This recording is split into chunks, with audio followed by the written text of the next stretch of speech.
Live from Las Vegas. It's Saturday. Wait, no, that's not right. Las Vegas, New York. I'm not in Las Vegas, but you are, and you're at CES 2020. So you're gonna catch me up on all the cool stuff that I missed. There have been a number of articles on Anantech I've noticed. Yeah, we've been pushing all of our news editors to the max. Thankfully, I've been keeping track of all the major stuff from AMD and Intel, as is my job. Let's But see. yeah, it's wait, are we live? I think we're live. Hello. Is it like I usually try to give the chat like a secret word like um I don't know, eucalyptus. Everybody say eucalyptus if you can. It's like, wait, how do I spell that? Oh lord. Uh, EUKLI.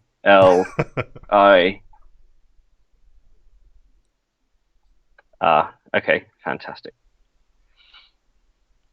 Oh yeah, lots of CES stuff. Um, what do you want to talk about first? I don't know. It seems simultaneously kind of exciting, and also like there's not been as much news as I really expected out of CES. But of course, AMD and Intel, that's been the headlines everywhere. But there's a lot of other consumer electronic stuff, a lot of SSD news, a lot of well, that's about all I've noticed really. Yeah, some displays. It's weird. Normally, at a CES, January is a nice time where Intel has historically launched products. Sandy Bridge was kind of in that sort of CES space. Well, that It's was a yeah, legendary CPU. worthy of attention. A few things at CES this year, got little less than a couple of bylines. So, um, but it's in previous years we've had AMD sort of give their yearly roadmap, especially when they've been on the attack, right? When they've got nothing and going for everything. This year they're a little bit more conservative. They haven't There's no told us what's roadmap. come. Well, I think if there was no roadmap after 6 months, somebody would be fired. Um, Luckily, they did their press conference, and I got a chance to speak to our good friend, CEO Dr. Lisa Su, and she gave us some information about what's coming later in the year. Oh We'll get yeah, into that into a bit, I but saw that you had an interview and it was like a roundtable format, and I think y- she was giving you a hard time if I remember correctly. yeah. So back at Hot Chips, which is like a super techie conference in August. Um, she was there giving the keynote. And it's a keynote about industry stuff, not about products. So I asked the question, what's happening with Workstation and what's happening with Threadripper? Um, and I gave her a hard time because she wouldn't tell me anything apart from we will hear more information.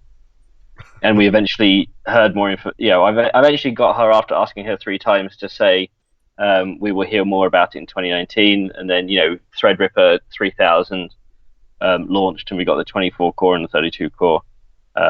So this time, when I asked a question about Zen 3, she said, "Ian, you don't have to ask me 3 times. We will see Zen 3 in 2020." So, What do you think it means? fantastic. December 31st, 2020, or I don't know. Well, it's AMD's been on like a 12 to 14 month cadence with the new Ryzen 1000 series, right? So, um, when did Ryzen 3000 desktop come out? Adds July 12 to 7th. 14 months there. So What, August or September yeah, I mean probably this year? like October, November, somewhere through there. If it's July Yeah. 7th, then Oh, August, that's September, true. October. Yeah, yeah. So either then or maybe a couple of months later, that fits right. And AMD's been all about doing its cadence, right? Making sure that it hits the products it needs to at the right time, um, in order to help support both their partners and their suppliers. And being able to execute on a regular cadence is something that AMD's able to do, and Intel necessarily hasn't. So um, Well, that's and all up for them. I think I also heard, I don't know if this was CES news, but I heard that Apple was moving on to the 5 nanometer process, which inherently will free up 7 nanometer capacity. So that's got to be good news for AMD as well. A thing about that, right? So TSMC has 3 versions of its 7 nanometer, right? They have standard 7 nanometer, 7 nanometer P, which is like a second generation 7 nanometer, and 7 plus, which is their EUV, their extreme ultraviolet process. Now, yes, each 3 of those processes are different, but they use 95% the same machines, right? So even if you're saying, well, hey, let's go from 7 to 7 plus, which uses an EUV, then you're not necessarily taking time away from the machines that are still used as part of the 7, right? With 5, you're still using some of those same machines, right? It's just that you're spending more time on the EUV machine instead of all the other machines. That makes sense. So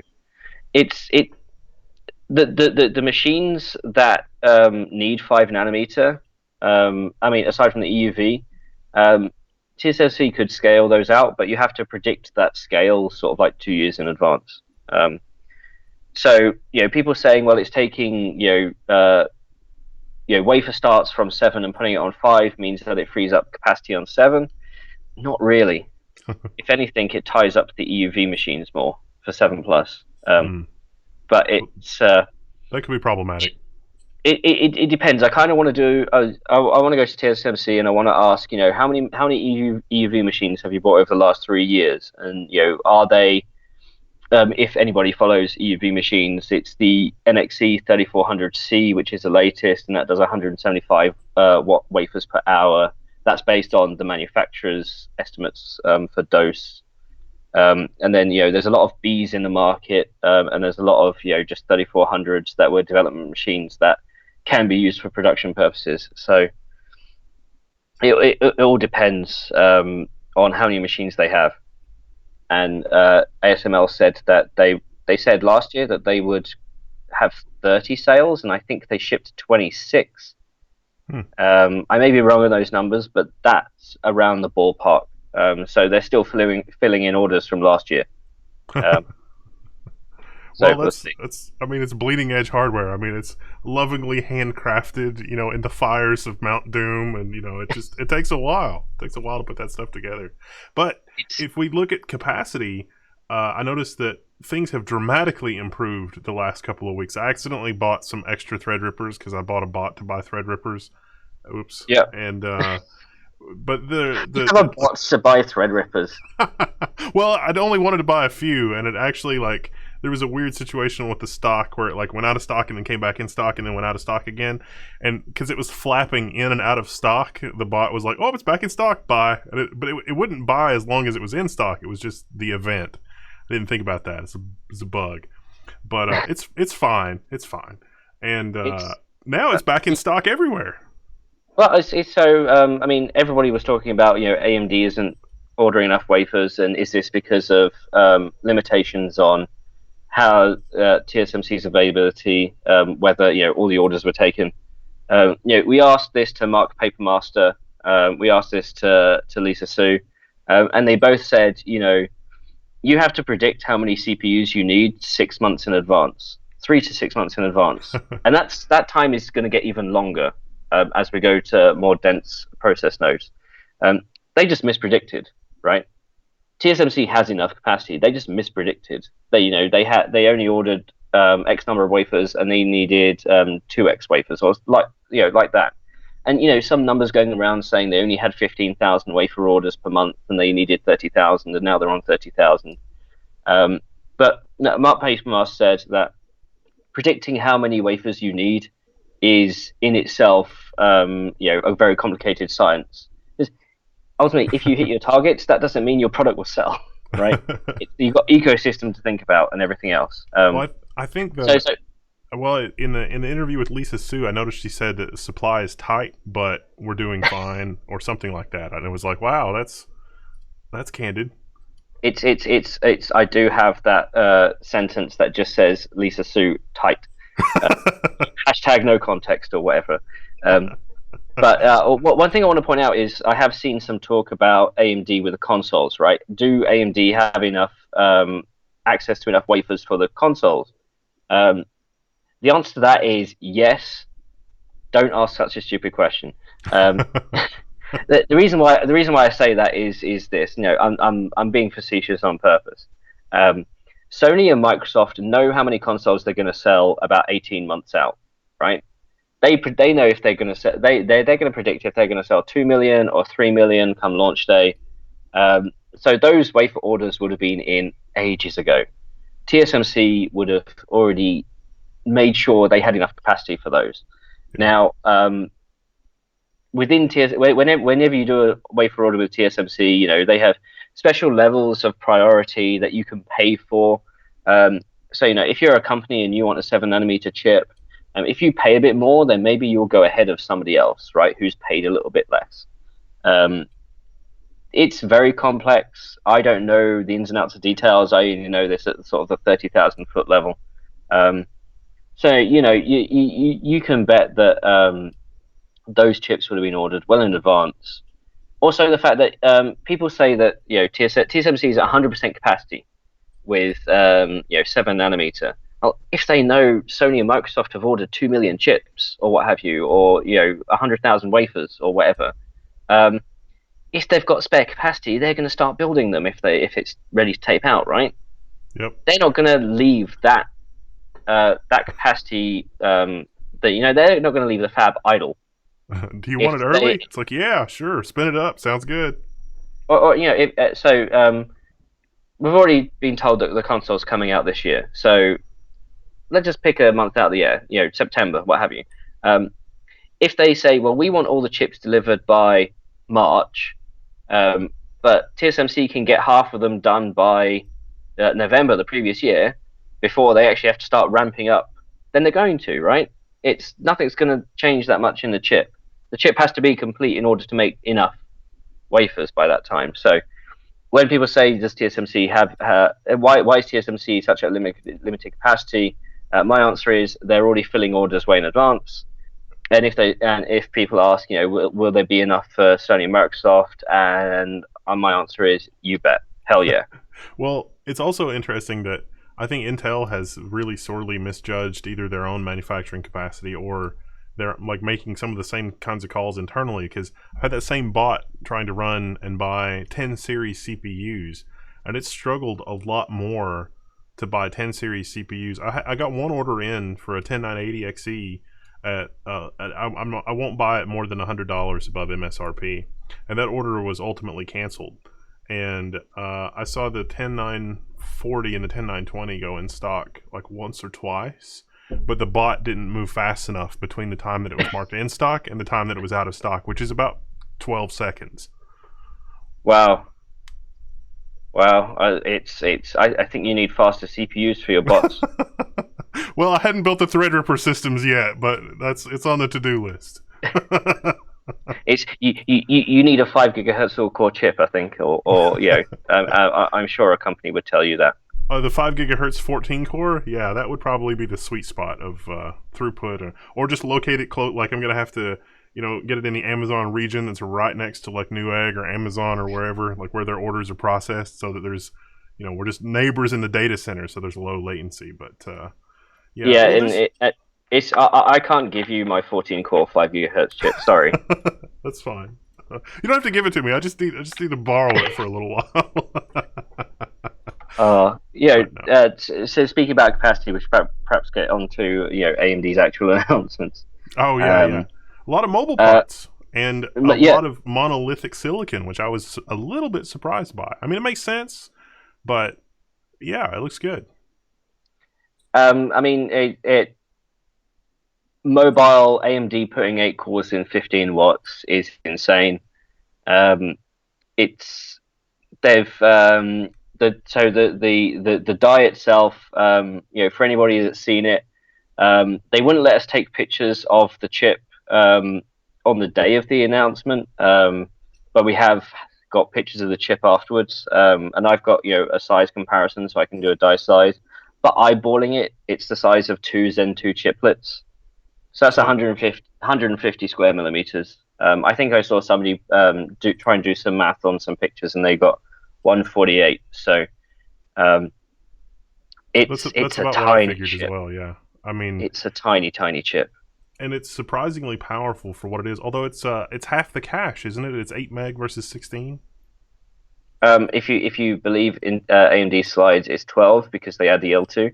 But we yeah, don't talk about that. well, I mean, it's two CCXs, right? So each CCX only has access to four. So I mean, but the mobile chips have historically had lower L3 cache anyway. Yeah, Um, I don't I wonder how much that's going to affect because the L3 cache is a non-inclusive cache anyway. Um, Actually, I think that hurts graphics more than it hurts CPU performance. But nonetheless, AMD have said that they've improved graphics. So the new chips have 8 compute units. Previous chips had 11, but the frequency is much higher on the new chips because they've managed to optimize for 7 nanometer. And it turns out that this is like Vega version 2, right? So this is still Vega. This isn't RDNA. This is still Vega, but this is like Vega version 2, where they've managed to extract 56 to 59 more performance out of a compute unit, which sounds insane, just going from a 12 nanometer to a 7 nanometer. Um, and I've asked some people, and people say, this is down to physical design. And what I mean by physical design is actually laying out the transistors on the chip. If you do it the right way, you can get the equivalent of a full node extra performance. mm. So people are saying, not only are we moving it to seven. Normally, when you move to node, you get a higher frequency and lower power. But if you do the physical design properly, you get more performance per megahertz, right? You get the equivalent GPU equivalent of IPC. So that's what AMD's done here, and this is why they can have 8 compute units at 1750 megahertz, more than 11 compute units at what was it 1300. Mm-hmm. So even going to 7 nanometer, they've managed to drive their frequency. One And overall, they're saying 29 more performance, one 29% more performance over the one last thing gen. one thing that reminds me about that is from their presentation but I don't think they did a great job presenting it was Mm. their speed shift thing, and the speed shift thing Smart shift. or smart shift, yeah, the speed shift's Intel. My bad. Smart shift is it's old. That's kind of been a thing. Like there were third party utilities that were doing that a while ago because people that had laptop APUs, they would just run a little utility and it would underclock the CPU, and just the silicon would naturally give more thermal and power headroom to the GPU. But I guess they've baked it into the silicon now, or the silicon and probably the driver. But that's Well, good. smart shift, for people who didn't get it, it's the ability for a system to move power between the APU and discrete graphics, right? So if The your CPU, graphics, the CPU part of the APU. yes. Well, technically, the graphics part of the APU can also be adjusted. It's Yeah. meant to be a whole system thing.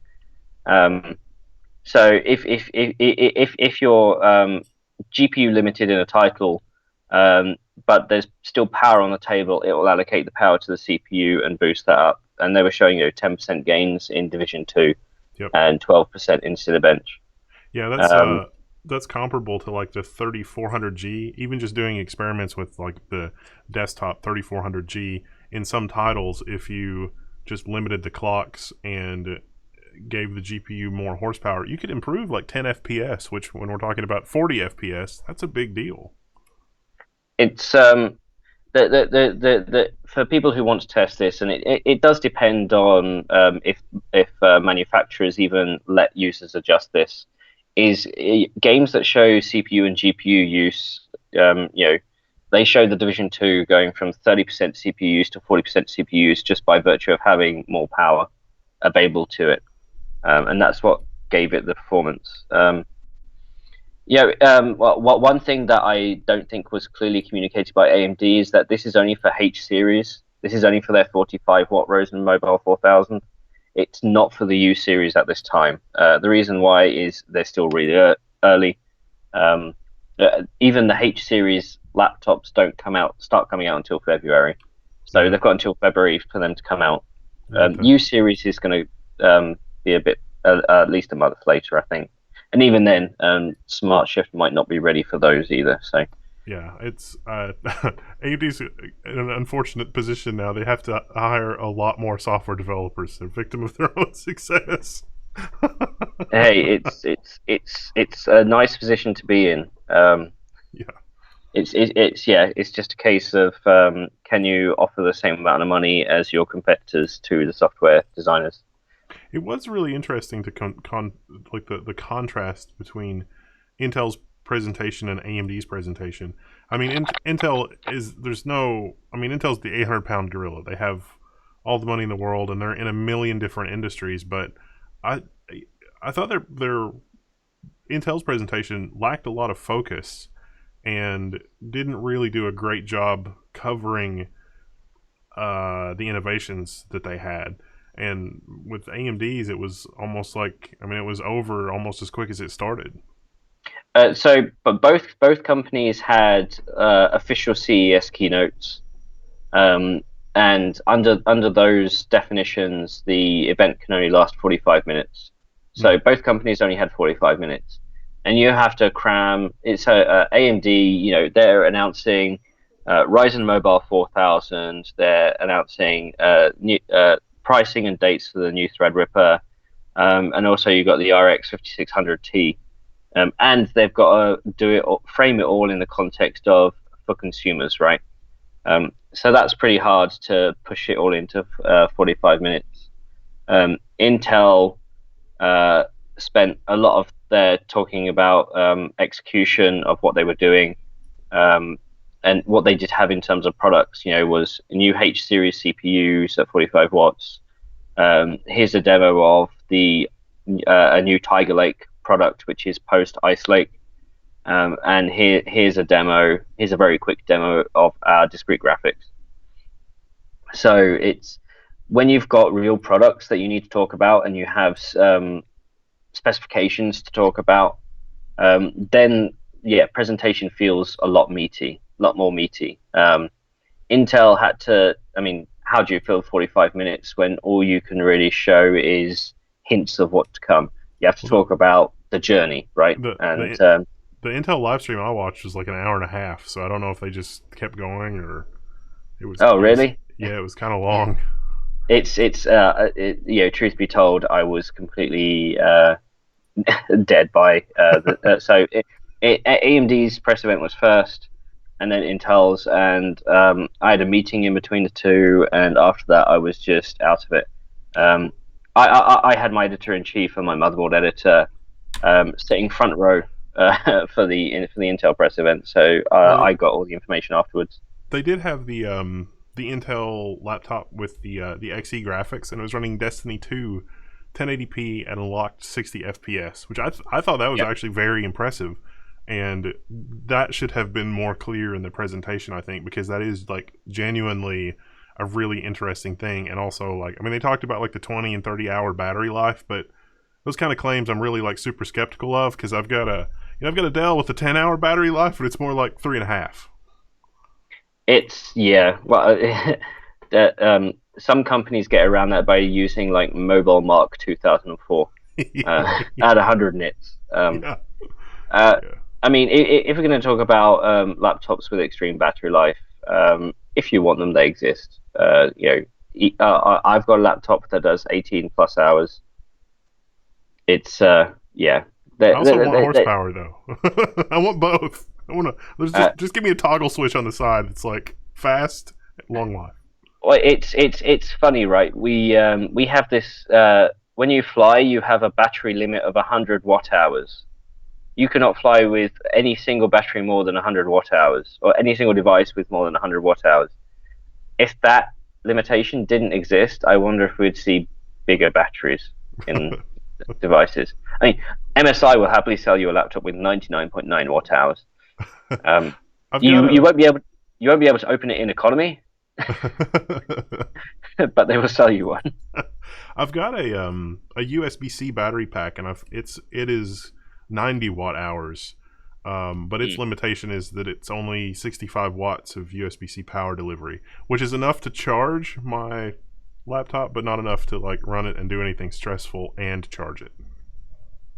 It's you need to invest in a Windows on Snapdragon system.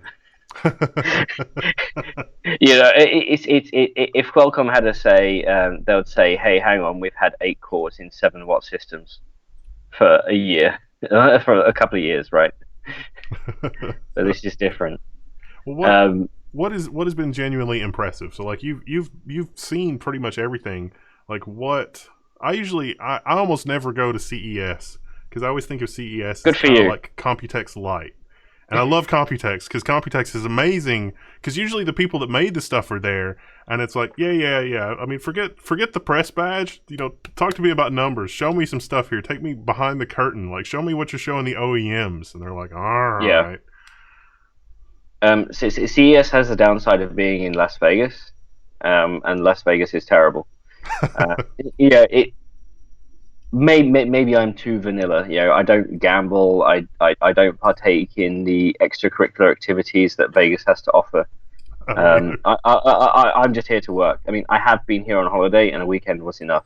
The fact that I have to come here every year to an event, I'm glad I get to see new hardware because otherwise I wouldn't be here.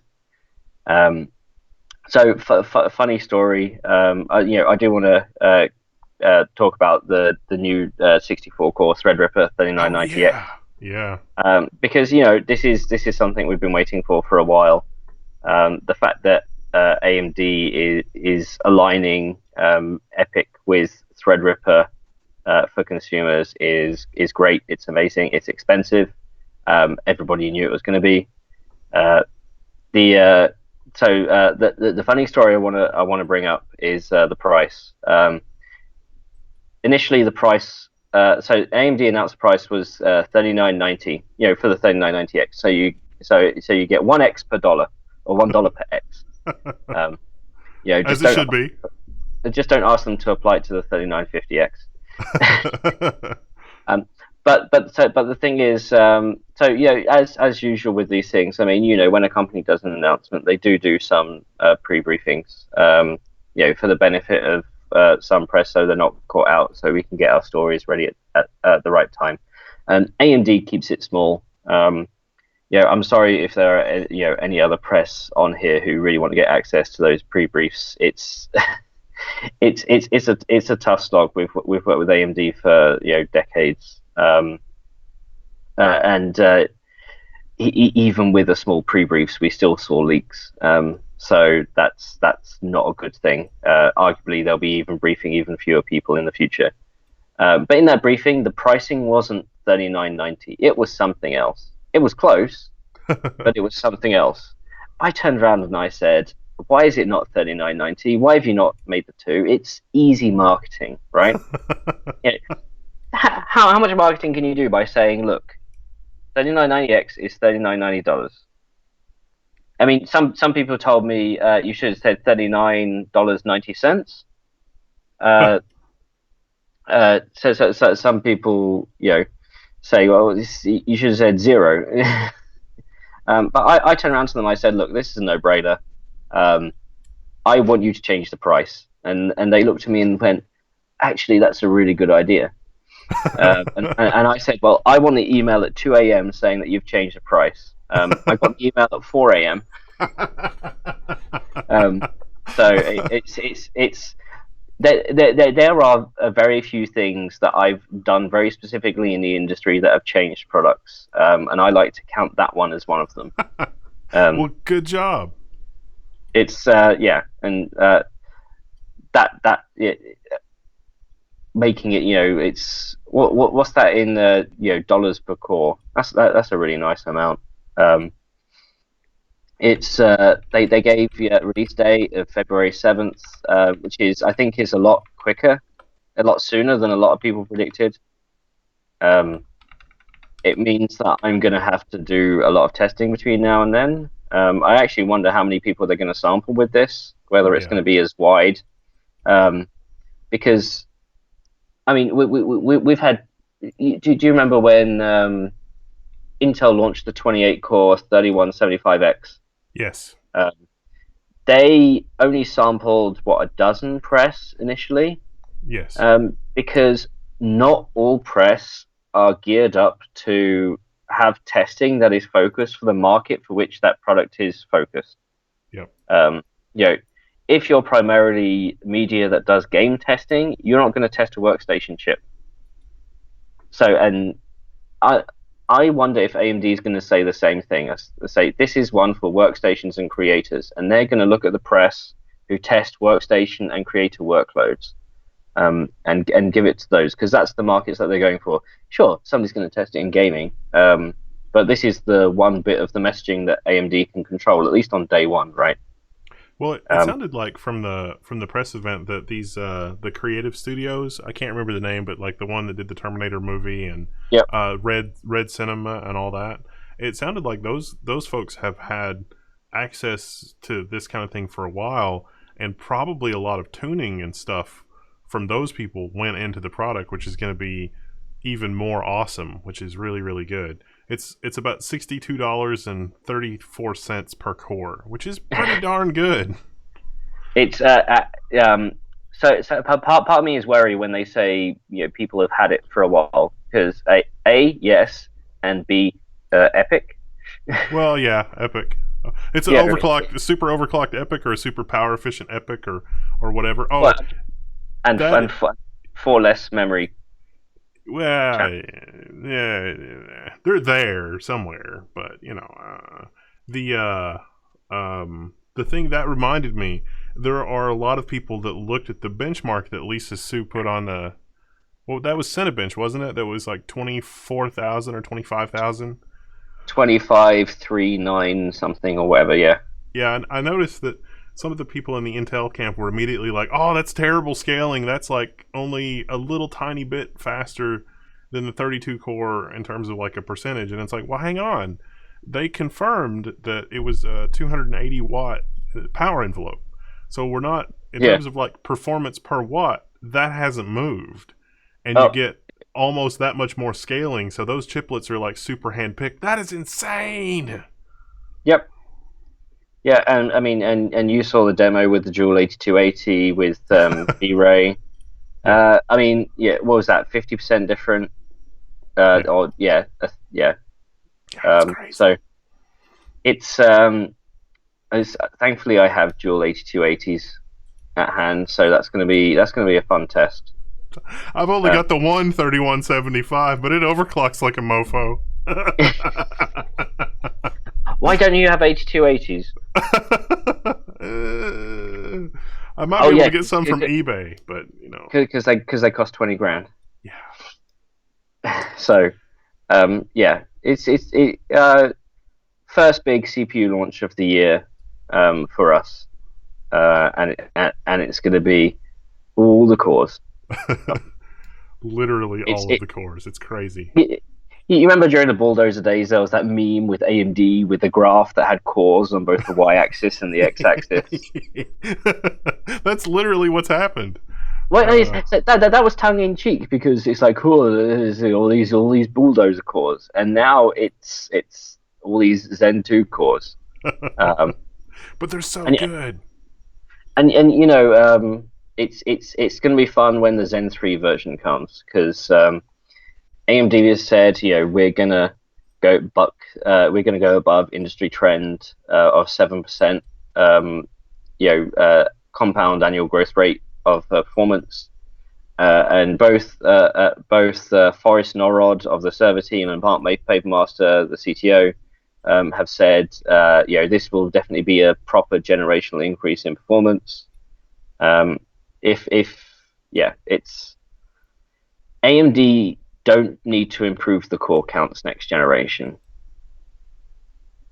It's because they're not going to have any competition. So funny thing, Gordon Ung from PC World, our good friend Gordon, he asked Lisa, what's the limit on how many cores for a Threadripper? And Lisa said, for Threadripper 3000, your answer is 64, because that's the product. And Gordon kind of jokes like 128. It's 64 cores should be enough for anyone. I said it now. 64 cores is enough for anyone. Well, I've got the dual EPYC system, which is 64 cores and 128 threads per socket, and on Linux, it continues to surprise me. Like, just in Linux and like server workloads and like VM consolidation, like I can't explain to people how. I mean, it's like a bag of holding, or a trans-dimensional like portable. It's like, oh, you just open it up and it's bigger on the inside. I can just keep stuffing servers like virtual machines into this server, and it handles the load like a champ. I mean, oh, the load average on this server is over 250, and it's still completely responsive from the console. That seems a little insane. And Windows on that, like I tested Windows on that same machine. Windows is on the struggle bus. It's not a good situation for Windows, because it's like, I'm gonna run some Hyper-V VMs, and it's like, I think Microsoft's got some tuning to do. It's not No, good. it's when I think when Windows sorts out its multi-core, 64 thread plus issues, um, you know, it'd be more. Funny thing. So I recently did a post about the Xeon 9200, Intel's sort of like dual die VGA single socket 400-watt thing, high density. Franken CPU. Yeah, and I did an article which wasn't it cited a number of sources of resellers who basically turned around and said, yeah, we're showing it off, but we're not selling any, or the stuff that we are selling, it's the stuff that we are actually putting for sale are the air cooled versions, and oh, I've forgotten my point now. um, Density, cores, performance. yeah, what was I going to say? Oh my god, I've just lost my train of thought. That's unnerving. Um, I'll come back to it. It's CES. Oh, it's one of those. Yeah, bear with me, and I'm going to have to. The funny thing is the headline for that article is how to tarnish platinum, sell it as a Xeon 9200. Well, there are a vanishingly small amount of customers that have that level of density problem and want to fool with water cooling. That's the comment I was going to make. Intel has actually offered us access to a Xeon 9200 system, and I think I should actually bring you on this, because I asked for access on Windows and they said no. Because Windows is on the struggle bus. They said we'll give you access to a Linux system, and this is where we differ. Most of my testing is on Windows and Windows Server. So we are in the process. Some of your I was going to say readers. Some of your audience may know Andre Fumishanu. He's the AnandTech mobile editor. He's also the guy that does a lot of our cache and memory analysis. He's actually developed a new bounce test to test latency between cores, which is going to be good for the new Threadripper chips. He's working on a Linux benchmark list for us, and I want to get things like NAMD and GROMACS, and if anybody has any input on that, that would be pretty good. I know that one of the issues there, especially with workstation testing, is that people have so specific use cases. Yeah. Or the software that they use costs 10 grand, and unfortunately, we're a struggling media outlet, so we can't afford those licenses. But if you have if anybody watching has any ideas about how we can test something that emulates their workload, either on Windows or Linux, please get in touch, Ian@anandtech.com. I'll be happy to help with what I can on that too. I mean, that would be fine. The only reason I know some of the stuff on some of it is just from exposure a little bit on the academic side, and it's a rabbit hole that when you go down, it's honestly very fascinating. Do you know about like Open Blast, the basic linear algebra system, and some of the stuff? Like, even there are so few people that, like, you can't run a profile and say this is the fastest way to do linear. It's like, oh, you have this processor, this is the fastest way to do linear algebra with this CPU. It's power envelope, it's thermal considerations of the physical solution where you are. It could be in a data center that is or is not air conditioned. So like literally the only safe and reliable way when you're doing lots of these scientific calculations is to diagnostically try every different way of doing linear algebra with all of the different instruction sets that your CPU has down through the ages. And some of that's architectural because the CPU is not actually running those instruction sets like actually on the CPU. It's doing this crazy software microcode thing. And then your basic linear algebra system has to like recompile itself for every different system that you run. Otherwise, you get into kerfuffles like Intel had, where they were testing GROMACS on AMD, and maybe they didn't put enough work into it, or maybe they did. It was AVX2, or maybe it wasn't. We don't know. But that's pretty much standard issue. All the people that are doing scientific, I mean, when you've got a calculation that's running for days, any little iota that you can squeeze out of anything, it's worth doing that upfront work to figure it out. And that's something that's like you see a lot on Linux type operating systems, but on Windows, not so much. It's just to answer one question, you should see if the companies will give you a research license. I've tried with some of them, and they do not want to be involved. I mean, so some of them do. I speak with a Russian company about some 2D to 3D photo software conversion stuff, and they've given us an open license for that. They've even given us a customized version of that, so we can automate those tests. Pull in a few favors and reach out through a university. but going back to your linear algebra, the thing I like to point out is, okay, so say you're doing sparse matrix calculation, and sparse matrix means that you have a grid of numbers, and most of them are zeros, but some of them are the key points that you need to do your calculations on. Now, when the machine goes through and does those calculations in parallel, actually the parts that are a lot, because it's sparse algebra, the numbers that you're interested in are far away. The 0 multiplied by 0 or 0 plus 0 is a very quick calculation. It's also a calculation that uses the least amount of power, right? So if most of your time you're doing 0 multiplied by 0, all your calculations are at low power, which means you can turbo up to a higher frequency. Mm-hmm.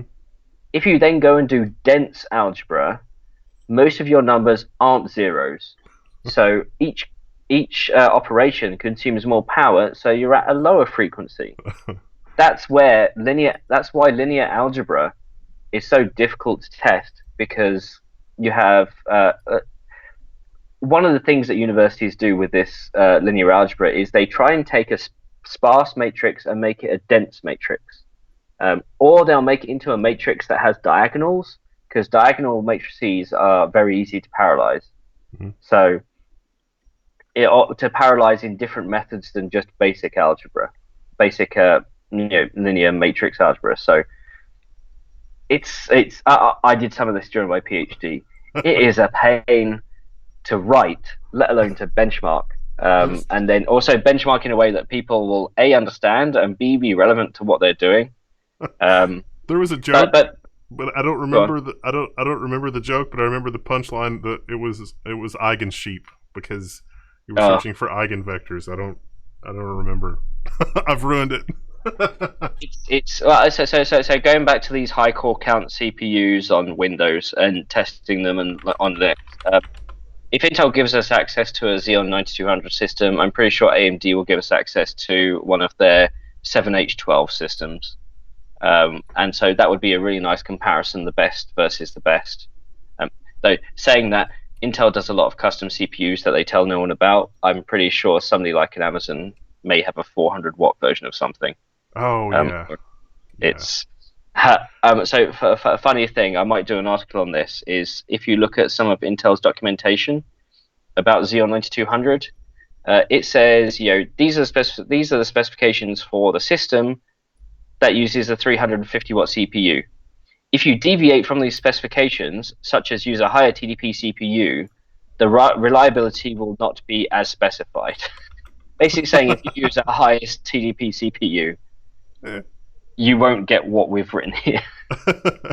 That's that's not entirely unexpected. I mean, that's just kind of how it goes. But That's physics, but they're basically saying, use the 350. I don't know. even to what you were saying, about the different data sets having different CPU performance characteristics, to the point that it may make more sense to use a completely different instruction set on the CPU. Like, if you have a really dense matrix, all of a sudden FMA may make more sense over AVX instructions just because of the physical nature of the CPU. It's crazy. And like the Ryzen at this is at the low end, but you see this at the high end as well. Oh, actually, Intel even got caught up in this in the 18 core, but the 1600, the Ryzen 1600, and then the 1600 AF.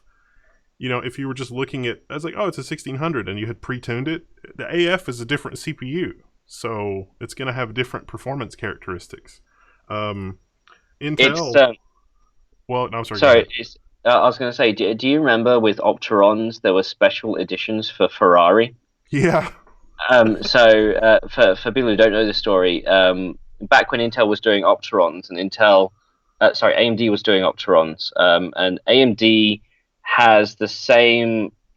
One of the shareholders of AMD is also owns Ferrari. I may have said this story before, but they back at that time during Formula One, when you did computational fluid dynamics, you had a limit on what the peak power was across your fluid dynamics system. And that calculation was made by the peak teraflops of the CPUs. Unfortunately, the CFD calculations didn't use all the teraflops of a CPU. So AMD made a special edition for Ferrari that cut out the bits of the chip that weren't being used during CFD. So the actual number of the theoretical teraflops of the chip was actually lower. So they were able to have more CPUs and ultimately do more CFD in that time. So yeah. It's I want stories like that again in this industry. Where are the stories like that? They're there. It's just nobody wants to talk about that. I mean, those high frequency traders, I think, are, they've got a truck backed up to Intel, and it's like, no, we can never talk about this. No one must ever know of these dark sins that we've committed, because then our competition will also want them, and we can't have that. So, or certain hyperscaler has ordered a special edition. Yeah, it's funny, or there's something on the chip specifically for Amazon that you don't know about. It's probably true. So Intel used to have something called the Gaussian mixture model on the chipsets. Started with Skylake. Next to no documentation on it. Intel has since sent me documentation on it. Seems to be built specifically for Cortana. Now they have the Gaussian neural accelerator, and they're actually doing more disclosures about that. So. One of the new announcements at CES, just to drag it back to CES, was Intel's Tiger Lake, which is Ice Lake. The next generation after Ice Lake is Tiger Lake, coming out by the end of the year. That will have DL Boost, which is Intel's AI acceleration tools and technology. That will have AVX512. It will have. It's designed to have instructions like Ice Lake, which is what VNNI, if I remember, or what have you. Specifically for AI acceleration. Part of that is the second generation Gaussian neural accelerator, which is for that sort of Wacom voice and Alexa, and so they've opened it up more to people. And as we mentioned, XE graphics.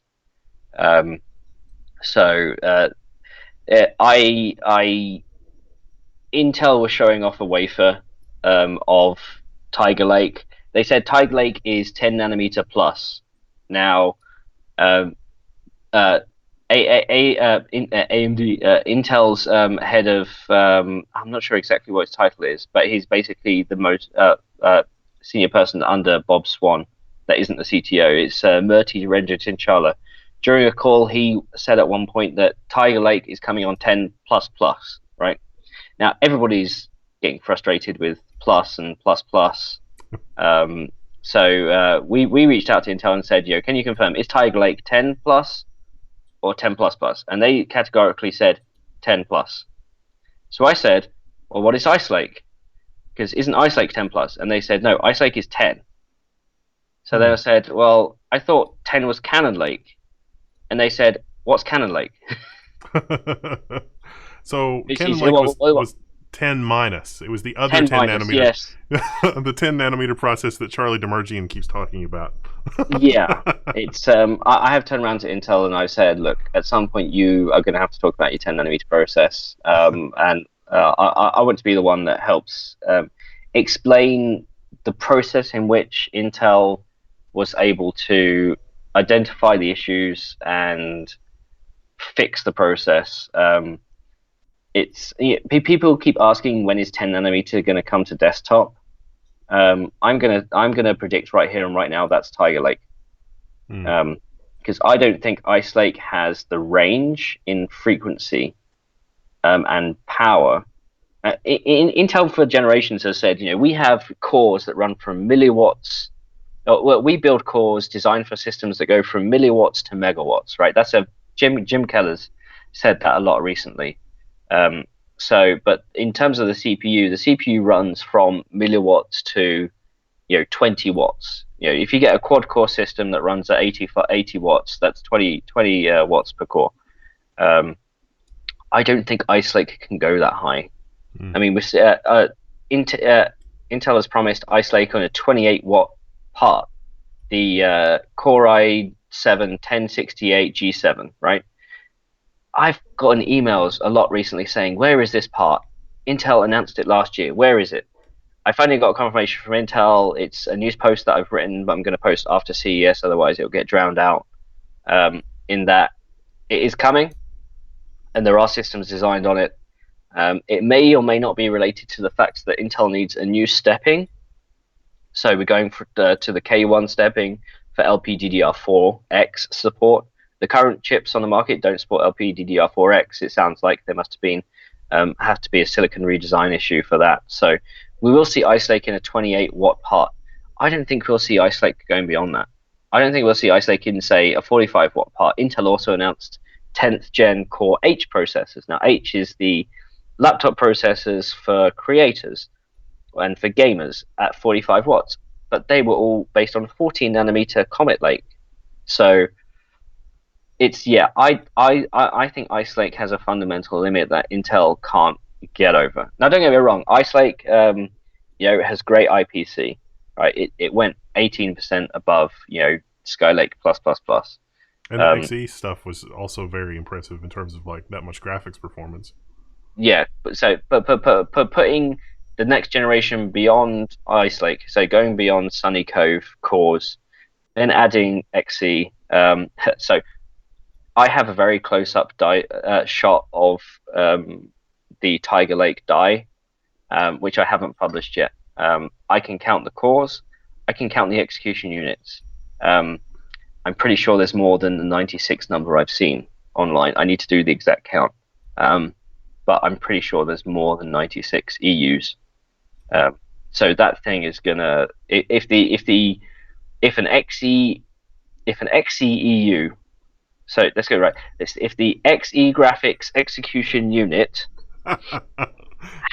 if one of those has more performance than a Gen 11 graphics unit, and there is now more than 96 of them, that's going to have some really powerful graphics performance that would really put AMD in a bind. Now, don't forget, AMD hasn't put Navi on a mobile chip yet, so maybe come this time next year, AMD announces the Ryzen 5000 APUs, which could be either a Zen 2 or Zen 3 with Navi based on 7 plus. I'm not saying that's what it will be. I'm saying those are the things it could be against Tiger Lake. And Tiger Lake actually has a decent range from 15 watts to 45 watts, and hopefully desktop at 95 and 125. There you go. There's my prediction. So funny thing is, So I work very closely with Intel and AMD, and I actually have in jokes with both companies. I still analyze them critically, and I still give them a lot of aggressive feedback, shall we say, both positive and negative. But we have some in jokes. Intel put on my seat for their keynote a sign that said "Dr. Wafer Eater." Well, obviously, I mean that's what it says on Twitter. Yeah, that's now my Twitter name. It's a joke. One of the things that Intel does well is that they give me access to wafers. I asked AMD for a Ryzen Mobile 4000 wafer, and they said, but Intel were more than happy to give me access to a Tiger Lake wafer, or based on 10 plus. So yeah, I did my usual thing with that, and I have a video on Twitter of me running away with it. I was tackled and told to give it back. It's funny, they had the wafer encased in perspex, right? Because a wafer is essentially glass, Yeah. Silicon, but it was screwed in, and I said to Intel, I have a screwdriver in my bag. You don't come to a show like CES without a screwdriver and without benchmarks. So I had a screwdriver, and I said, I can unscrew this. Will you let me unscrew this? And they said, no. But it's even with the perspex on top now, you've tried taking photos at events through perspex. It's terrible. Everything reflects, nothing focuses. Even with the right lighting, and I'm using a smartphone at a show, so I can't focus for crap. It's a Huawei P30 Pro, so it's still at least a good camera. Yeah, I managed to get a nice die photo. I'm proud of it. You got to pack an infrared light bulb in the that guy that's been using the infrared light bulbs to take pictures of the die. You're gonna have to pack an infrared light bulb in your suitcase, and they show up and they're like, "Yeah, look, here's the chip in our hand," and then it's like, "Okay, hang on, just hold it right there." And it's like, "What's that tingling sensation in my hand?" Never mind, just hold it still. It's if somebody makes a specific device that I can carry. I'm a Luddite when it comes to photography. Point shoot. So the fact that modern smartphone cameras have AI built in and super macro mode, whatever macro mode means. that's how terrible I am at photography. I want an easy to carry device. That means that I can take photos of electronics and wafers at events. So possibly just a super bright infrared LEDs. Some smartphone cameras don't even have a proper infrared filter. So if that's the case, then it would actually show up really well, because most of the time the chip is fairly transparent to infrared light. That might be worth trying. I understand some of the words you just said. It's exciting times. Yeah, I think probably the 64 core is the thing that I'm most excited about that I've seen from CES so far. But I am overdue for a new laptop, and if I could get like 8 or 10 cores in something that's reasonably portable, like I need 16 to 32 gigabytes of memory, but I'd also like to have 10 hours of battery life, I'm going to be really happy. So the device you might want is the Asus Zephyrus G14. That has Ryzen Mobile 4000, has one of the 45 watt chips working in the 35 watt mode. Asus technically has a semi-exclusive on that for 6 months. It's actually one of the things I should explain is I'm assuming everybody watching knows about binning chips and how chips come off the line, and if it does well, then it gets binned to like a 3950X, and if it doesn't do well, it goes into something a bit cheaper. The 16-core Epic. Yeah, just because of the voltage, frequency, and power curve of how the silicon is made. I always liken chips to chocolate. I always like wafers. Always compare wafers to chocolate chip cookies. The chocolate chips are somewhere on the cookie. You want chocolate chips, so some die have more chocolate chips than others, right? So that's what that is. But when AMD or Intel say we have these two mobile CPUs, and so they've obviously binned for those two areas. within a bin, within one of those. So say, so in this case, it's the Ryzen 7 4800H. Within that, they may be like 5 sub bins of voltage, frequency, and power, right? So if I'm an OEM, if I'm a third tier Chinese OEM, and I go up to AMD and I say I want your 4800H, they'll say, well, this is the price. If you want just a random selection of chips, if you want the cheapest chips, you can go for the lowest bin of the 4800H, which means they will have the highest power. Or you can spend a bit more and you definitely get the mid-range ones, or you can spend a little bit more and get the absolute top bin, the one that performs at the lowest power at the highest frequency. What I think Asus has done here is they've said we want a bin beyond that, and AMD's turned around and said, well, if we bin for that what you want, we will only have X amount of chips within a quarter. So we're going to charge you for it. And Asus has said that's fine, but we want an exclusive for 6 months. And what the chip that Asus has got, they're calling it the 4800HS, and that means that it's a 45-watt chip with the exact same specs as the 45-watt version, but it only runs at 35 watts, which means it's a step function increase in efficiency. That sounds like what I want. Great. Yes. But add to that the 5600M graphics in a 14-inch design with a back panel that you can actually put a GIF on and that can flash. And I just want a good keyboard. I don't care about the. It's fine. I just want a good keyboard. It's got to have a good keyboard, and I'm sold. It's that Zephyrus G14 is. It's funny. One of the things I saw at CES was ultra light laptops. We're talking about 830 gram. What's that in Roman Catholic? 1.6 pounds. Yeah. These are full 14-inch, 13-inch laptops that weigh that light and aim to give you all-day battery. I want that for when I'm on the road, and I want this Zephyrus for when I need the horsepower. Right, so it's a nice design. It's well, I mean, we've got a post on it on AnandTech, and we had some hands-on time. I've got a picture of the back of the front of it saying AnandTech, and me going, it's I've learned a lot from Linus over the years.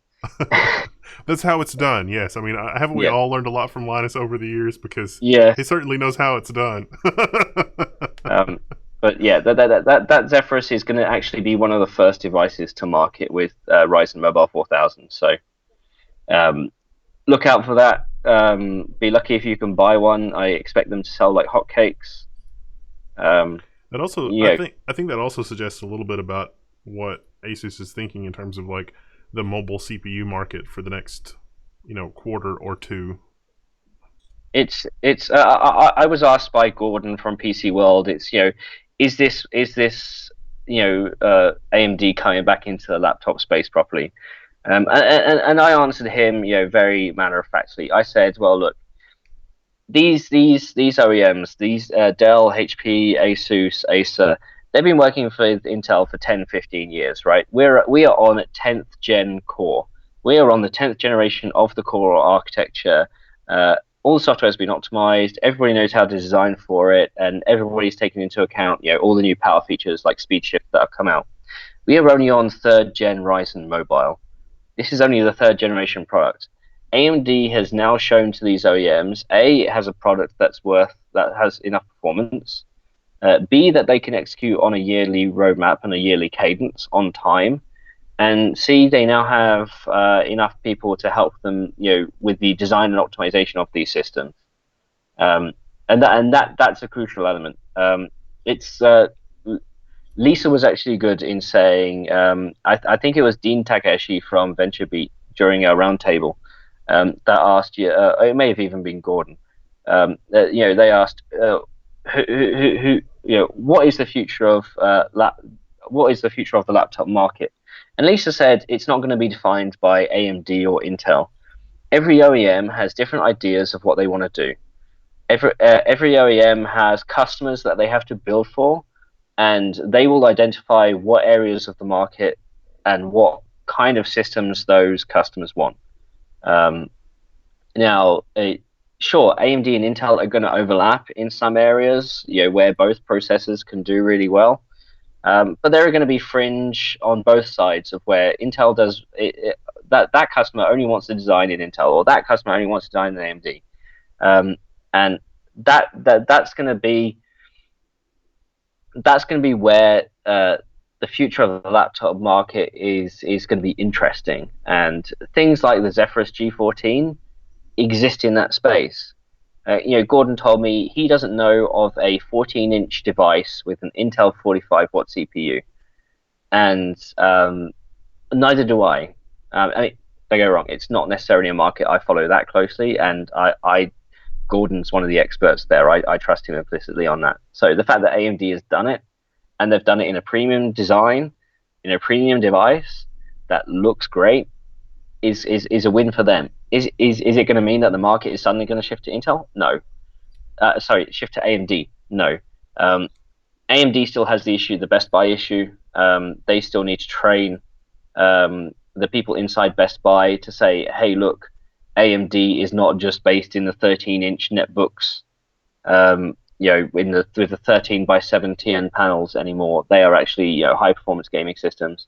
And I'm sure you've seen, whenever you've gone into a retailer that sells notebooks, there are more AMD mobile devices, even based on Mobile 2000 and Mobile 3000. So there are going to be more Mobile 4000.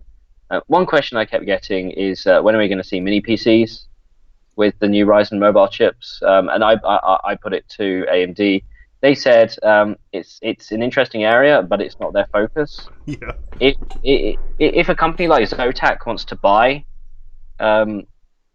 chips from AMD, they're more than welcome to. AMD isn't necessarily going to go help them design a system in the same way that they help the laptop manufacturers design their systems. But in saying that, I spoke to Zotac, and Zotac just released a fanless AMD Ryzen Mobile 3000 mini PC, which I think is really cool.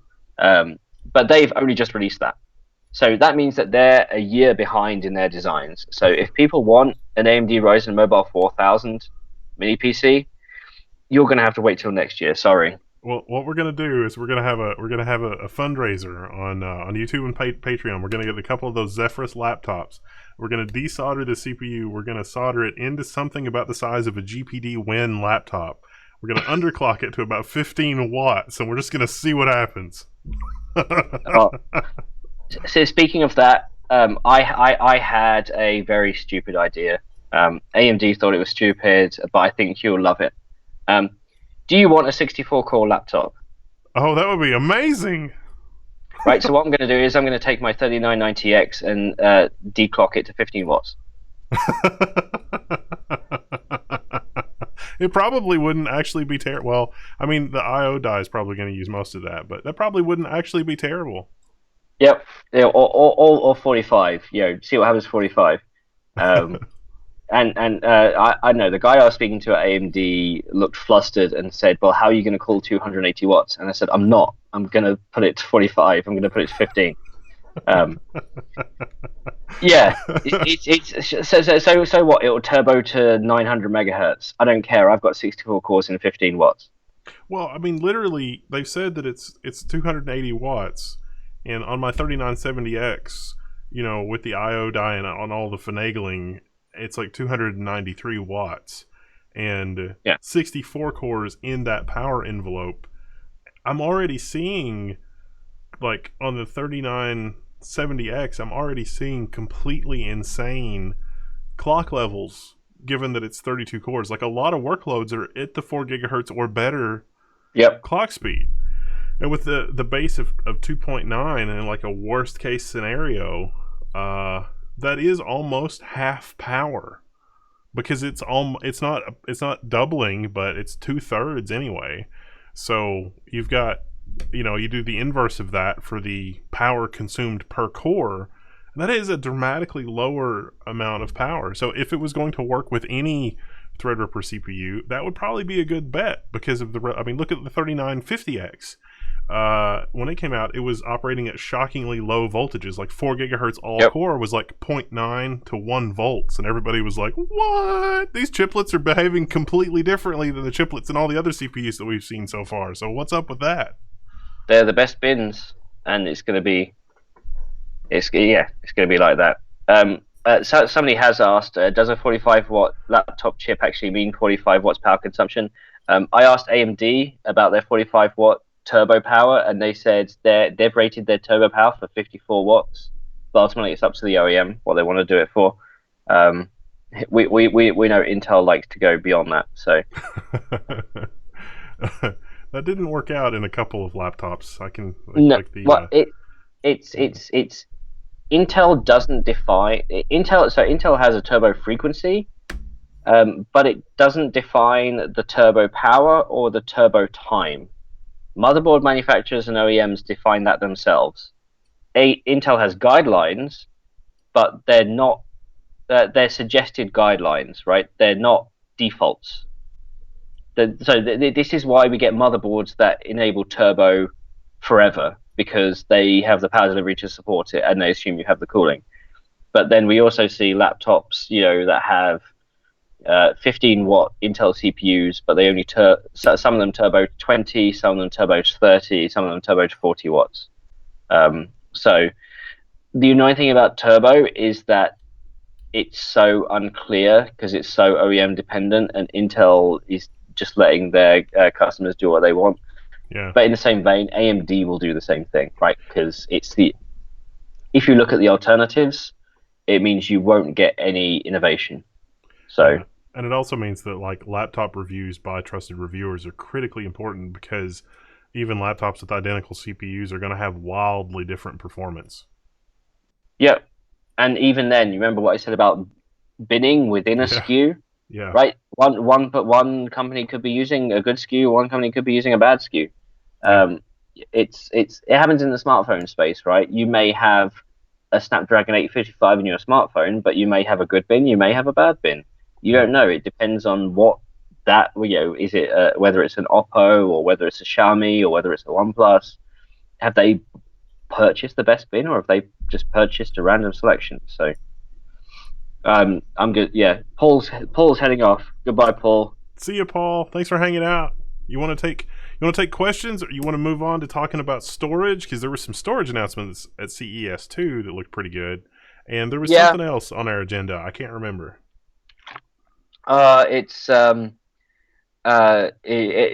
depends. Maybe we should have just a quick chat poll. There's 360 hertz panels, DDR5. Maybe I should talk about Project Ori. Right? It's that's a fun thing. One thing I will mention is MSI is creating a desktop PC with a 5G modem. The only thing I really said is why. If you have a desktop PC, you have an Ethernet, you have Wi-Fi 5, Wi-Fi 6. It's why do you need a 5G? It has such low pickup in notebooks. Well, the 5G, frequency has such low pickup if you don't have clear line of sight to the antenna, or you have like thin walls. But the USA uses millimeter wave, so that's that problem. Yeah. At least other people in the world use sub 6 gigahertz. It's funny, just as an aside, 5G has two technologies technically. It's sub 6 gigahertz, which acts over a wide range, and it actually can use 4G infrastructure, and it's slightly better, and it has features like more capacity and what have you. Or there's millimeter wave, which is the more direct line of sight, super latency, super performance. A Swiss provider, carrier, an operator, instead of calling it sub 6 a millimeter wave, they called it 5G wide and 5G fast, right? And just to put my predictions right on 5G, it's completely separate to what's happening at CES, but whatever. 5G wide will be deployed widely, right, is in a name, and it can also be used in existing 4G sites very easily. 5G fast is going to be used in venues with a lot of people. So think concert halls, think sports arenas, Probably think subway convention stations. centers. Yeah, right. So you're not going to be on 5G fast all the time because it won't be everywhere because it can't be supported everywhere. You might be on 5G wide all the time, and if you're on AT&T, you're on 5GE and it's 4G. 4G. Oh, Yeah, it's not. It's pretend. I really wish somebody would stand up to AT&T and make them stop lying and choking down the internet and doing all the terrible things that they're doing. It makes me very sad. hey, that's your problem, not mine. Soon, soon. We'll see.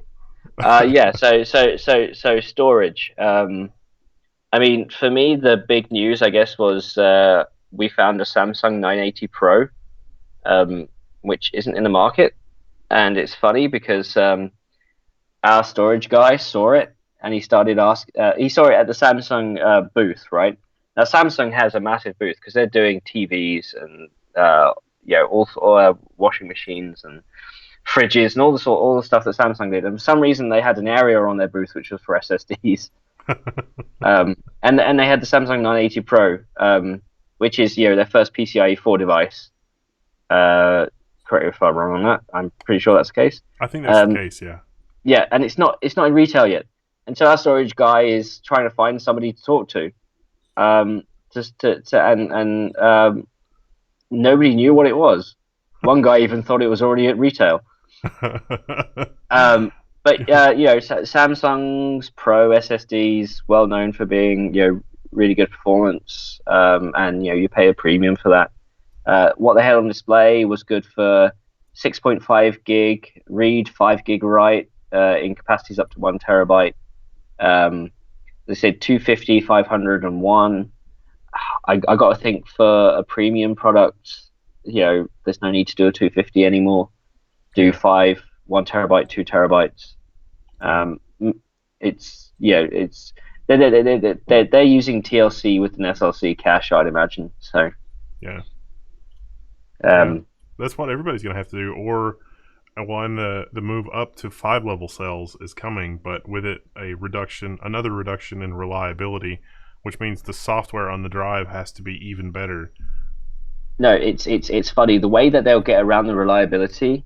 Aside from all the wear leveling management and what have you, is that they're actually going to make the cells that hold the charge bigger. But even though you've increased your bits per cell by 25%, if you decrease your density by 25%, you've just lost your benefit. Yeah. So it's I don't more predictions from Ian. I think 5 bit per cell won't necessarily. It will come at a point where capacity is silly. They could expand it into the vertical direction with more layers, but that seems like that would be even more expensive. So it's 2020. We're likely to see the first 100 plus layer drives shipping, I expect. We're currently seeing 92, 96. We've seen demos of 128 layer. Adding layers seems to be a lot easier. With NAND die, what they do is they stack them kind of like cantilevered, and then they bring wires off in order to do it. Maybe a solution there is to actually do through silicon vias, though that decreases density. There's all sorts of things they could do. Intel talked a little bit about EMIB and some of their other packaging technologies at this Computex as well, but there wasn't really a lot of context for what they were talking about. No, it's I went to an event in December called IEDM, International Electron Devices Meeting. There I got a chance to interview Ramune Negassetti, who's their director of packaging technologies and interconnect. She's really great to speak to, but she works in that sort of 3 to 5 year, to 3 to 5 plus year range. And so, she was saying that EMIB was painted in 2008, and then first in the labs in 2011, and then it's finally in products in 2018. So this stuff is 10-year cycle, right? So, and it's all a case of finding it in the right product at the right time. Now, I mean, I've known Ramune, just under a year now, and she admits she's not a particular product person. She's not the person to ask for about products because she's so involved in the research of it, all this sort of thing. But she was asked, do you see a point where a technology like EMIB can make its way down into desktop and consumer products? And she said, yes, absolutely. She went on to say that the direction that EMIB is going is such that the cost becomes minimal at scale. So when Intel sells 10 million CPUs, a month, a week, something stupid like that.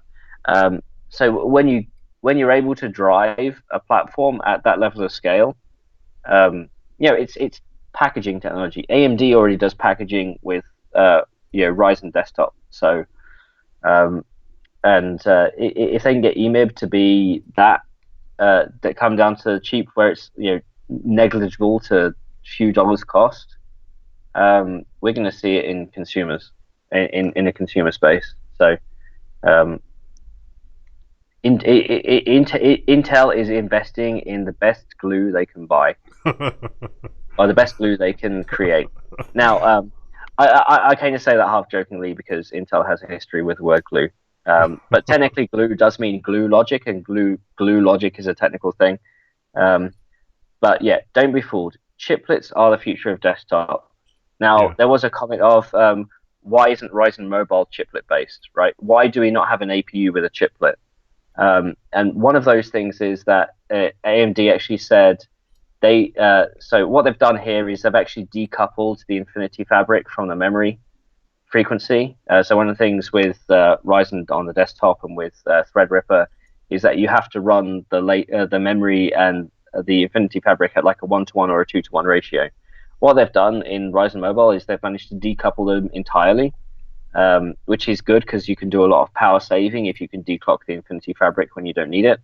And the way they've been able to do that is because the chip is monolithic, right? If it's people have said, well, hang on, can't you do it anyway in chiplets? And there's actually a power penalty for doing it in chiplets. So being able to do it all on die means that AMD have actually got, while they've got 2x performance per watt on the cores, they've actually lowered the SoC part of the design by 20%. Yeah. Well, the interconnects themselves use a huge amount of power and/or generate a lot of heat because of friction, depending on how you want to look at it. Yeah, it's if you keep electrons in the same bit of silicon, it's cheap. If you have to move them to a different bit of silicon or a package, that's expensive. So that's why that's why if you do research into this stuff, the main metric is petajoules per bit. So energy per bit transferred, and trying to get that as low as possible with these interconnect technologies. Speaking of power, just because we keep bouncing around these topics, Ryzen Mobile 4000, people may or may not have seen that it's PCIe Gen 3. We haven't confirmed whether it's by 8 or by 16. We're told that information will come at a later date. Though I suspect it's Gen 3. And the reason why it's not Gen 4 is power. The reason why it's probably not by 16 is power.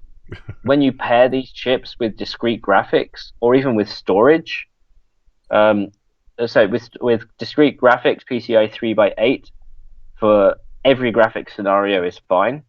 If you want any higher, you get 1 to 2%. Yeah. So whatever. With storage, PCI 3x4 is fine. When yes, we have PCI Gen 4 drives. They're really power hungry right now. Wait until 2022 before they actually get into a decent power envelope where they're suitable for laptops, or when they're PCIe 4x2 or PCIe 4x1, right? So you're reducing the number of lanes that are active. So yeah, this is why Ryzen Mobile 4000 is PCIe Gen 3. It's power. Gen 4 is still too power hungry for this power envelope.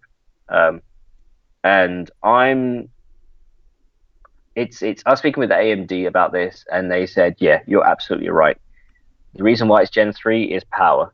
I did say, well, why didn't you go to, so instead of having a PCIe 3 by 8 link, why don't you have a PCIe 4 by 4 link? And it's my, if I was asked this question, I would say it's because people who use discrete graphics bulk at a PCIe by 4 link, regardless of it's Gen 3 or Gen 4, right? If you tell somebody you're running graphics on a PCIe 4 Gen 4 by 4 link, they will automatically assume, just because it's a by 4 link, you've got bandwidth left on the table. Yeah. Well, right. There were a lot of people freaking out because the Navi 5500 is only PCI Express by 8, and they were like, "Oh my gosh, look, PCI Express 4.0 is so much better for the 5500." But that's only when you exceed the VRAM of the card. That's the only, and it's because you got to go to main memory. But that's how PCIe is designed. So you didn't. I mean, it doesn't, in a laptop context, it doesn't really matter. Although I would like to see Thunderbolt on. I would like to see Thunderbolt on an AMD based laptop. That would be nice. I could live without it, but it'd be nice. Well, I mean, now that Thunderbolt is royalty free, I don't think we're going to see it in silicon anytime soon. I mean, obviously you can buy an Intel controller with Thunderbolt, but that consumes extra power. Yeah. One of my big things with Intel is I want to see other Thunderbolt controller manufacturers. I mean, we have so many companies make USB controllers. With Marvell, ASMedia, Realtek, what have you. We need the same thing with Thunderbolt, and we don't have it yet, which is frustrating. Yeah. So when that happens, I think we'll see more adoption of Thunderbolt, because then there will be a race to drive down to low power. And at the minute, Intel has that in hand because they have a Thunderbolt controller on die, and they can do that because they created Thunderbolt. One of the benefits of Intel's size is that they will be able to do these sorts of things where AMD won't. But hey, if you're buying a 45-watt AMD CPU, chances are you have the thermal headroom for a Thunderbolt chip in there as well. Yeah. Well, it'd just be nice to be able to drive fast external peripherals, and I've got that with the laptop I have now, and it is almost fine as a desktop replacement because I can just plug in a Thunderbolt dock and it'll get power and displays and external stuff and everything through the one connector, which is just generally nice. Intel with Tiger Lake did mention a Thunderbolt 4. They didn't really give any details. I saw that. I was like, "Oh, is it going to be faster and more amazing?" And no, okay. No details. So we'll see what happens there. Though, aside from Thunderbolt, you also have USB 3.2 Gen 2, or USB 3.2 Gen 2 by 2. Yeah, that's it, isn't it? 2 by 2. Well, they cheated though, because most people, like the mechanical connector for that. Like, if you look at the USB connector, the USB-C connector, it is reversible precisely because the connector is in both sides. And so the 2-channel thing is just both channels are now active. And it was just like, oh, come on, guys. I'm just seeing here, one of the, I mean, as press, when you go to these shows, you get a number of freebies. It's just how it is. They want to show the press a good time, and it's up to you to trust that the press are actually taking them seriously. And Asus did a good one this year. This is the ROG Strix Aerion. That's the USB 3.2 Gen 2 Type-C NVMe SSD enclosure. All I need now is an NVMe SSD to put in it. Neat. The thing is, how do you benchmark an enclosure? Well, you put a drive that's faster than the enclosure. Yeah, but then that's the test of the controller. Yeah. I don't know, thermals. Maybe I need to take a thermal camera to it. Can you copy 256 gig memory cards to it without it overheating? Yeah. That'd be my use case. Oh, memory cards. every time I go see the price of micro SD cards, I'm amazed. And then I think, what if I got multiple ones and raided them? And then I remember that Linus already did a video on that, and it was Yeah, terrible. yeah, yeah, So yeah. USB controllers were not designed for. They were designed for you to be using exactly one USB device at a time in your computer. It's yeah, literally by design. Oh yeah, USB video well, capture is terrible. I think one thing that people might be interested in from CES is a device that Dell made that was it's kind of like a Switch, a Nintendo Switch, but runs Windows. Oh yeah, Um, the gaming thing. I saw that. Yeah, I thought obviously, that was GPD did something like that a long time ago. I thought, but it was more clamshell instead of like the Switch. yeah, no, this one actually has detachable controllers and an 8-inch display. It's still a very early prototype. I took a few photos for it for Twitter, and we're going to do a proper article, hands-on article on it. It's a device with a fan. They said so. So the reason why I was drawn to this is because Frank Azor, who recently was hired by AMD from Alienware, basically tweeted a picture of it saying, "Hey, who wants to see this with an AMD APU?" And I'm like, "Huh?" So I went there and I spoke to the team who were doing it, and they were saying, "Oh well, this demo unit has a 10th gen Intel chip." Hmm. So which means Ice Lake because they were showing games rather than comment. And they said, "Yeah, this is literally a prototype." And I said, "Well, does that mean there could be a future version with an APU?" And they said, "You can infer that if you want to," which means yes. Um, and it's a device that had a fan, even though it was like fairly chunky. That 15-watt envelope apparently is it gets too hot if it's a fanless. Fanless isn't necessarily good for that sort of thing. And it also depends on the game. But it's meant to be like a full Windows experience, right? So you can put it in a dock and use a controller like like a Switch. But you can also plug a keyboard and a mouse in. Funny thing is, I took a picture, and I don't think a lot of people noticed. It has what looks like an M.2 slot on the back. Imagine putting an M.2 drive into your Switch. Yeah. No, let's break that out into a PCIe slot and put a GPU in there. Yeah. Have you got an M.2 2232 to PCIe by 4? I do. I've got a couple of different variants of that, as a matter of fact.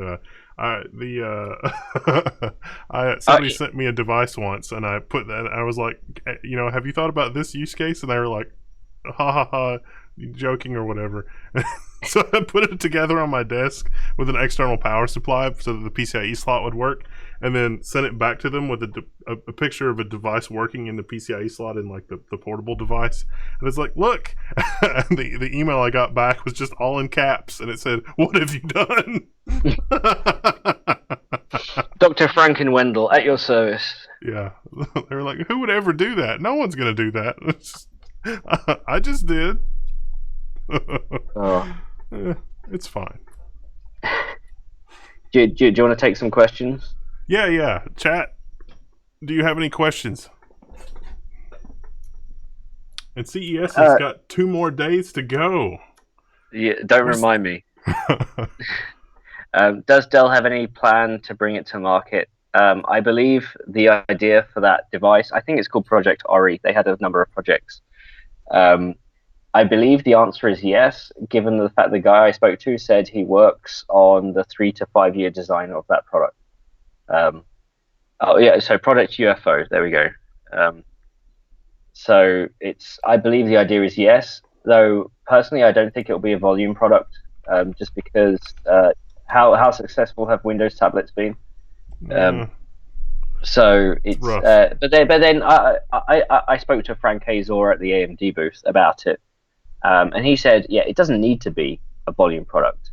All the form factors that sell 1 million plus units, they've already been taken. They've already been optimized, right? So this will just be, a sort of, hey, we can do this, and we'll sell, maybe 20, 50,000, 100,000 units. worldwide, and we'll have a roadmap for it. But that's the sort of markets they're now going after. So, I do what was think the way? I do think Sorry. AMD's got some opportunities for super portable stuff. I mean, I've still got a DOS handheld that like it multitasks better than Windows for what it does, even though it Yeah. runs DOS, which is crazy. But it's a lesson in user experience design for sure. Hey, Word documents used to just be a kilobyte. Now you can't save a document without it being at least five. Yeah, So five there you go. 5 kilobytes. I would take 5 kilobytes. It's like 5 gigabytes. Yeah.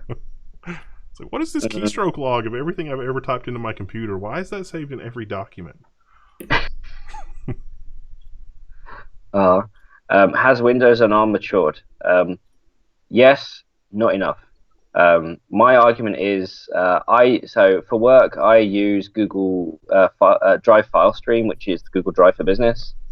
Um, Qualcomm is marketing these devices as business devices, and yet my Google Drive business version doesn't work. Um, until it does, then I can't use it. So there we go. I not recently. This was last year. I tried doing the like super portable mobile developer workstation because a friend of mine got something, and it doesn't work. Like it's not great. Like any of the all the stuff that's compiled native, it's Yeah, incredible. But all of the x86 emulation stuff, not great. yeah, Cross Teeny on the higher end Chromebooks actually seems to work a little bit better. But a lot of that stuff, like you can get in, like the Linux distros, like running the Linux applications, basically it's okay. You can get Visual Studio Code to run reasonably well, but then you start doing other development stuff, and it's like, oh, you're not using x86, nothing works. And Crostini's not sophisticated enough to yeah. deal with that. Because otherwise, a Chromebook, like a higher end Chromebook's just running straight up Linux, those are amazing devices. But we still gotta have x86. Interestingly enough, we saw the first $1,000 Chromebooks being shown off Oh, by that's wow. Dell and Asus, I think. Hmm. Um, so yeah, proper full high-end Core i7 type Chromebooks. Wow. I've Weird. got I've got the Lenovo, the original Lenovo like IdeaPad, the one with Yeah. the touch keyboard, and it's the one that's the Intel Atom, I think. And I thought it Mm. would be easy to convert between Windows and Android, and in fact, no, it is not. Any developments for embedded Zen 2, Zen 3? I overheard a conversation this week.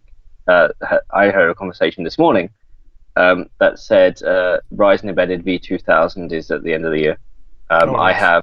I have no way to confirm that in a way that won't put me under NDA. But that was overheard from conversation I probably shouldn't have overheard. But I cannot confirm that as I do not have a secondary source. There are Um, there were photos leaked or not of fanless systems based around either Ryzen 3000 or an embedded system, but a fanless embedded industrial something with a lot of horsepower. yeah. HBM2E question mark. I don't understand the question. I guess have you seen any products that have any HBM2E? No, but Not maybe I ter- haven't been looking at the right areas.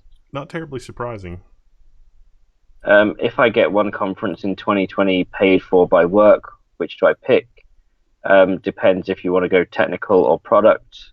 The issue is that a lot of the conferences that we do, you either have to be press or trade. You can't just be a random person showing up because they won't give you a ticket.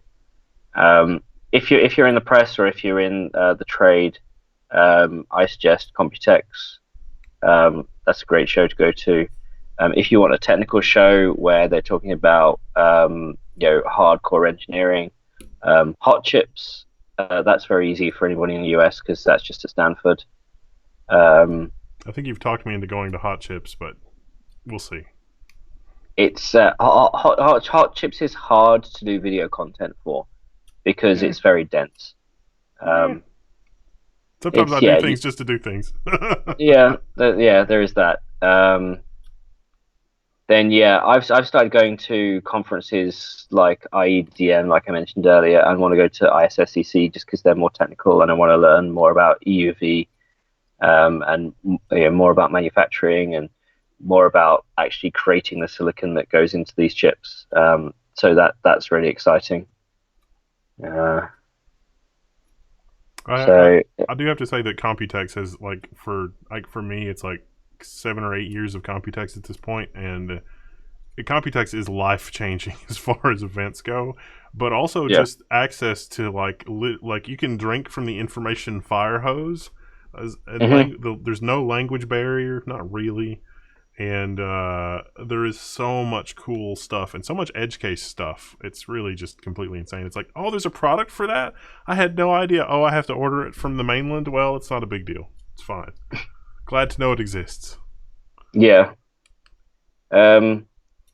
Seagate Hammer and dual activator drives coming to consumer, or are they niche? They'll stay niche for a while. Dual activator is more expensive. Any of the energy assisted magnetic recording technologies are still in development and still expensive. Consumer market is very cost sensitive. So you may see specific hardcore use cases, like, I don't know, what are the drives that are purple, that do continuous recording? They might use something like that. I don't know. It's in the same way that shingled magnetic recording took a while to come to consumers. I think dual activator and energy assisted magnetic recording will do the same. So yeah, it's Moshe from Twitter says, "Come visit me in Oregon." Dude, if Intel PR invited me to Oregon more often, I'd say hi. They have to keep their secrets. Oh, Stefan Payne asked the question. Do we want to tease the Forbidden Technology project? He says, any thoughts on the possibility of AM5 going 32 lanes for the platform? It turns out that AM4 has more lanes than we thought, sort of, kind of. He said cryptically. Well, I mean, it's... I don't know. It's I'm one of these people. I've been in the industry 10 years as a journalist, and before that as an enthusiast. I've gotten to the point where I don't care for speculation on products that far out, just because the speculation is pointless, and I have to spend my brain cells doing things elsewhere. Somebody pointed out that the purple drives from Western Digital are called Western Digital Purple. Nice. It's surveillance. They're called the surveillance brand. There we go. Yes. Yeah, because they just record continuously and in a loop, so it makes sense for that storage strategy. Yeah. How long before DRAM merges with hard drive memory once and for all? That will never happen. Sounds like speculation again. So. One thing that I haven't written up, which I probably should, is that at the IADM conference, Intel was showing off, I think it was an STT-MRAM macro. It was a 2 meg macro. Macro just means it's just a design that you can copy and paste on silicon, designed for a 1 gigabyte L4 cache. So that was the design. Whether it makes sense, I mean, we already had kind of L4 cache with Crystal Well, but it seems like this is L4 cache has its own complexities because it has to be faster than DRAM, but slower than L3, and there are many different ways you can manage cache. So can we do having a 1 gig L4 cache with the right properties would be amazing. Would we see significant performance uplift in a lot of benchmarks? Probably not. Most likely integrated graphics. Yeah. But it would be exciting. So, will there be a merger? No. If anything, it will be split into more tiers. I think for the first time we actually have the hardware that accentuates how much of a steaming pile of garbage all of the software is. Like, it's honestly amazing that software works at all, and it's honestly amazing the hardware works at all. But It in we terms of we, like, we, we I just want to get work done with my computer, and the software should get out of the way and let me do stuff. The software is like super behind the curve at this point. It's all garbage. we're in a weird situation where the hardware is the capabilities of the hardware are outpacing the development of the software. So, uh, what other questions do we have? We still have things like boot time. This is a crime against humanity. Do not. I mean, it's just Microsoft has the talent and engineering resources to do away with these things forever, literally forever. But no, we have to put up with terribleness, and it's a crime against humanity. Was Ian there when Anand founded the website? Anand founded the website in 1997 when he was 14. I would have been 12. I had no idea AnandTech existed at the time. I started in so I officially became a senior editor in 2011. I technically did some content for them in 2010. I became senior editor because the guy who was directly above me in the chain left unexpectedly, and I took over his job as senior motherboard editor. Anand's not actually been with us for 5 years now, so we have Ryan Smith, who's editor-in-chief, and then I'm kind of like second in command, in charge of the PC content, helping out the mobile stuff. I wear too many hats. I travel 200,000 miles a year. Help. I kid. I'm being held prisoner. I kid. I love what I do. I love being at the forefront of technology, and I love raking these companies over the coals to get all the information for you guys. Well, I can tell you that vicariously, it's exciting enough that I'm cool with just hanging out with you every now and then. It's like, oh, it looks like you're having fun. Cool, just checking in. All right, good luck. I want no part of this. Dude, it's great. You get me access to hardware sometimes that I've been after for ages, which is an interesting project that's upcoming. Oh,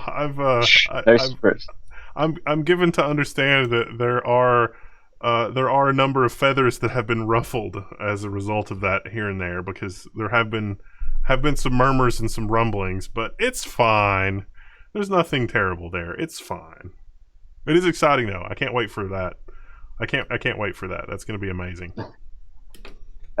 What are your thoughts on DDR5? I think there's going to be a comment moving to BL16, or is that bfloat 16? And 32 40-bit channels per DIMM. DDR5. We're at a point where I would be more excited if we had more memory capacity than DDR5. DDR5 is going to be annoying just because we have motherboard changes, right? Isn't it still 288 pins as well? I mean, it's notched differently, but I think it's the same, but I'm not sure. We need to be a point. It's weird. I think the paradigm of the current CPU and memory needs to change. CPUs are limited in consumer to 100, to 95 watts. We've got these weird 280 watt that need to be water cooled, but we have GPUs that are 300 watts that are air cooled, and they're on a PCIe card. Why can't we have a PCIe card based CPU? Technically we used to have that, right? Socket 1 or before or whatever with the Pentium 3s, Pentium 2s. Slot 1, yeah. Yeah, and then memory is, we're kind of stuck in this DIMM form factor. We've seen double height DIMMs. Unfortunately, that's a function of the cost, just because consumers prefer that cost. I mean, there are IBM systems where there's like triple, quadruple height DIMMs because of memory buffers. I think they're called like Diablo modules or something. I think that needs to change. I could certainly live with HBM CPUs like you. It's like this is 16 or 32 gigabytes, but it's memory directly on the CPU, as long as the next upstream tier of storage were reasonably fast. Make the SSDs a little bit faster. I can live with 32 gigs of HBM for my system memory. That's fine. We do. You just have to buy a Xeon Phi. Well, then the clock speed. It's like, it's always something. 1.1 gigahertz Atom cores. Yeah, Woo! that's not quite enough for my needs. Uh, I did actually ask Mark Papermaster, kind of when are we going to see HBM on CPUs, and he said if somebody wants to do that, and they have the budget to go create a solution with our semi-custom division, they're more than willing to. And I said, well, how much? What's the minimum requirement for that money? And he said, you'll have to. He essentially said, I'm not telling you.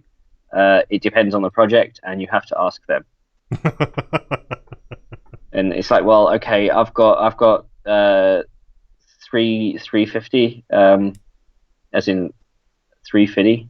Can I have one now, please? So yeah. Uh, Anybody got any questions before we wrap it up? Any other questions? It's why is exciting. why is 5G better? It has the ability to accommodate higher bandwidth, more people, and better signal integrity, depending on the implementation. Potentially Um, more active channels as well, so things like channel hopping maybe would work better, or tower hopping. yeah, one of the things that 5G is touted as the ability to put IoT into everything, because you get was it 1/10 or 100th of the latency Yeah. of 4G. You have 10 to 100x the potential max bandwidth of everybody connected to the same tower. Um, Also, it helps. You can do a lot more compute on the edge.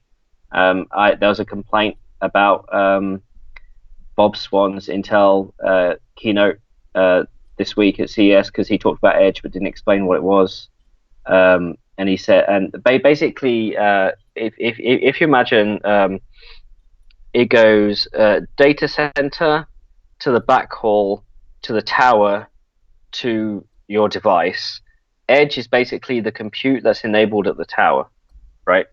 It's where the data goes before it goes to the data center. And whenever AMD and Intel talk about edge, that's what they're talking about. You have edge devices, and that's like your smartphone. But edge compute is when the data leaves your smartphone, but it can do the data processing closer to you, so you have lower latency, rather than going all the way, in my case in the UK, going all the way to Ireland, doing the processing there, then coming all the way back to my device. So 5G will enable better compute at the edge, and for that you need high performance compute, CPUs, GPUs, focused FPGAs, and that's why a lot of work is being done for 5G. Again, we've spoken about 5G wide and 5G fast. I think we should adopt those terms industry wide. Is 5G frequency safe to our brains? Maybe not yours.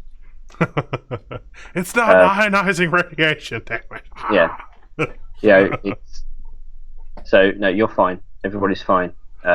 Although there was that video of like two people talking on a Nokia and like cooking an egg, but it's No, fine. that was a faked video. Yeah. It's there's a video online that's a decade old of somebody with 100 smartphones placed all around an egg, and nothing happened because it's non-ionizing radiation. Yeah. It's XKTD did a comic which is funny. It's like, how fast do I have to stir my cup of tea or my coffee to actually heat it up? And it was to the point where you're creating a tornado that destroys your state. Nice. So it's something like that. So it's somebody says, okay, but what happens at the edge? So it's imagine if you're driving, if you've got a car, and you're driving down the motorway, but it's a self-driving car, and the self-driving car has to communicate with the cloud in order to update its local map about where all the other cars are. Sort of as like a double, triple confirmation of what its sensors are telling you to. If you have that data at the edge, or if you're able to stream that data to an access point on the edge, and all the other cars are doing it locally, then you need that compute on the edge to sort the data out. Especially syncing with time and doing spatial prediction and what have you. and then send it back to each of the cars in real time, so that can enhance the AI development decisions, stuff like that. We will see 5G roll out in factories as well, because it means you have a much lower latency, and that's for like localized 5G networks. And there's a lot of edge compute involved there, especially if it then goes onto a big cloud for larger data processing. At the end of the day, it looks at what was done in that shift and what can be improved, and using the AI algorithms developed to help boost efficiency within a factory, so you get more revenue, and the shareholders are happy. The best example that I could think of that seemed legit is that 5G will make it possible for, say, Amazon or anyone really to leverage deploying 5G microcells on their own with nothing really special, no real specialized equipment, and sort of converge the whole Wi-Fi coverage of their warehouse along with internet connectivity of their warehouse without really like putting their stuff, quote unquote, on the internet.